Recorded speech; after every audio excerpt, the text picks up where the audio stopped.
Hi, I'm Kristi Sutter from Sheridan Elementary School in Bloomington, District 87. I'm a library media specialist at a K-5 building and a former NIU alumni. Technology is available at your school, and how are they being used?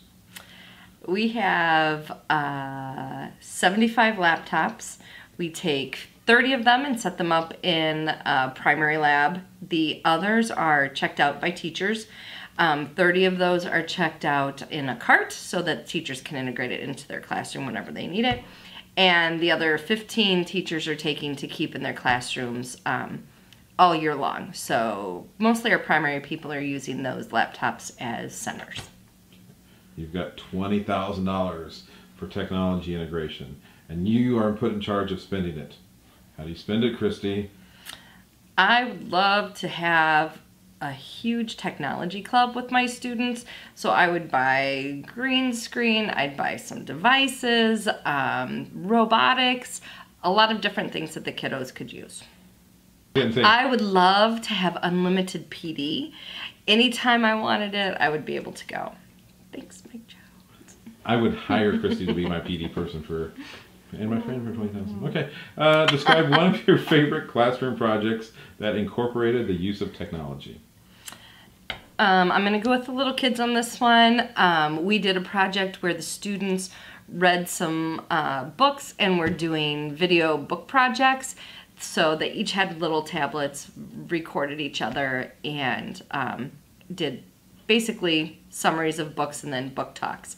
Then we were able to put it all together in Media Spot through my VR Spot, and it became like a playlist for them that they could watch. Kristi is Queen of PD. How do you stay current? I love attending the teacher feast in the summer because not only do I get to teach, but I learn so much from the other people there. Mike Jones.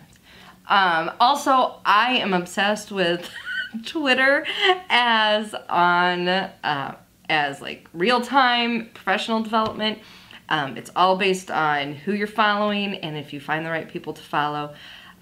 Basically during ISTE time, I search the hashtag ISTE and then start following people based on that. So it's a really good way to find out what other people across the country are doing.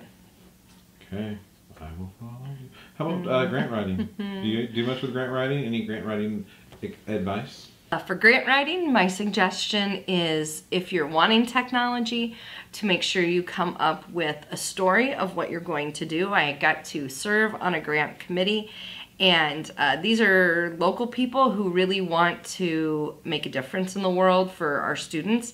And so their big thing was, how are you going to create a memory for my child? So when I say create the story for your grant or for the technology, I really mean make the big story and then, oh, by the way, I need the technology to make this happen. So, for example, I wanted some little video cameras, and to make that happen, I decided I was going to have students reading books and have community people come in and talk about, so for example, like setting was a realtor. A realtor came in, read a book to my students about setting, talked about how setting matters in the real world, and then, oh, by the way, I needed some video cameras to record that. So I incorporated literature and people in the community and technology. I think it's the perfect trifecta. So is that for literature, setting, the three rules? Yeah, exactly. Let's see. Social networking, is that a problem in elementary? Is like cyberbullying, Facebook? Not too much. We've noticed a little bit of it in the recent past, but for the most part, they're not supposed to be on because of the rules with the age 13 thing. So most of our students aren't involved in it. There have been a few things, but overall, not too bad in the elementary school here. So what social, let's say, risk should teachers keep in mind when using technology? You can pass it. My big thing with this, I guess, would be to say be careful that you're protecting your students' privacy.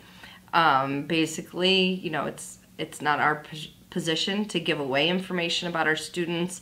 On paper, we shred paper, so why would it be okay for us to have our students sign up for things where they might be taking information from them. So it's really a protection thing. We protect them in many other ways here at school, so why wouldn't we protect them online? Yeah, exactly. Copyright. Teachers are the worst copyright violators ever. We all want the cute stuff, at least at the elementary level, and we have to be good role models for our students. If you want to use that cute clip art, please just purchase it from Teachers Pay Teachers or wherever you're going to purchase it from. But we are role models for our students. So from the get-go, starting in like 2nd grade, we really need to be teaching them the difference between copying and summarizing and finding the main ideas and details. Or we also, when it's coming time for pictures, need to teach them how to search for images that are free to use and share.